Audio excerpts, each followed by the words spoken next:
Dans la vidéo 1, j'ai insisté sur le fait qu'on montre qu'une famille est libre en établissant une implication.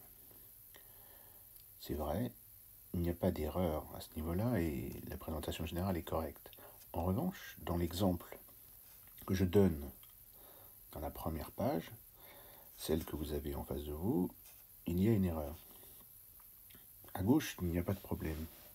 Ici, on demande si elle est libre et à la fin la famille est libre. J'ai bien montré que si on avait une combinaison linéaire qui donnait un vecteur nul, alors les coefficients étaient nuls. En revanche, ici, c'est la même question, je pars et j'arrive ici. Mais je n'ai fait que des déductions. Ensuite, je précise qu'on n'a pas nécessairement ABC égale 0. En fait, je n'en sais rien, puisque ici, effectivement, ce système a d'autres solutions que 0, 0, 0. Mais j'ai rédigé des déductions. Donc je ne peux pas remonter pour dire qu'ici, j'ai aussi qu'une seule solution. Pour ces raisons, nous allons changer notre façon de rédiger ces exercices. Donc, dans les cas les plus simples, alors nous allons voir ce que nous appelons cas simple. Disons, en gros, tant qu'on peut, on raisonne par équivalence. Comme ça, on pourra établir si la famille que l'on étudie est libre ou liée. Donc, le premier exercice, c'était correct. On pouvait raisonner par implication, mais pour des raisons pratiques, nous raisonnerons par équivalence. Donc, je ne suppose rien. C'est là où j'ai fait une erreur dans la présentation. C'est que j'ai supposé, alors ici le raisonnement est juste, parce que je ne fais pas une équivalence, mais ici je ne suppose rien, et je raisonne par équivalence.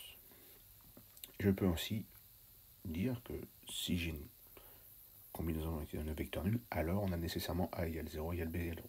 Évidemment, je n'ai pas besoin de l'équivalence pour pouvoir conclure, mais cette présentation est beaucoup plus simple. Nous allons le voir dans la suite. Donc dans cet exemple, je vais copier au fur et à mesure. Donc à gauche, c'est mal rédigé. À droite, je prends donc soit A, B, C à partir de R3. Je prends la même chose, une virgule, je vais à la ligne.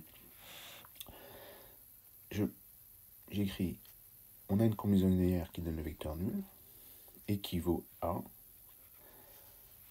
Cette fois-ci, je vais vraiment présenter le raisonnement par équivalence. Donc je mets un système, j'écris équivalent à.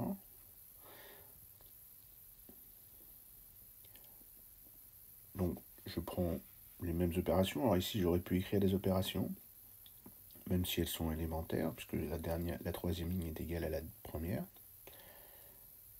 Donc je prends les mêmes opérations, je fais des copier-coller. C'est juste que ce que je vais d'ailleurs faire dans vos copies, pour vous indiquer que l'indication de rédaction que je vous avais donnée n'était pas la bonne. Donc on reprend les mêmes éléments, on met des équivalences. Et là, on conclut en disant que dans ce système, à la fin, on n'a pas nécessairement A égale B égale C égale 0. Donc ça veut dire qu'on n'a pas non plus au départ A égale B égale C égale 0. Ça nous permet d'établir que U1, U2, U3 n'est pas libre ou est lié.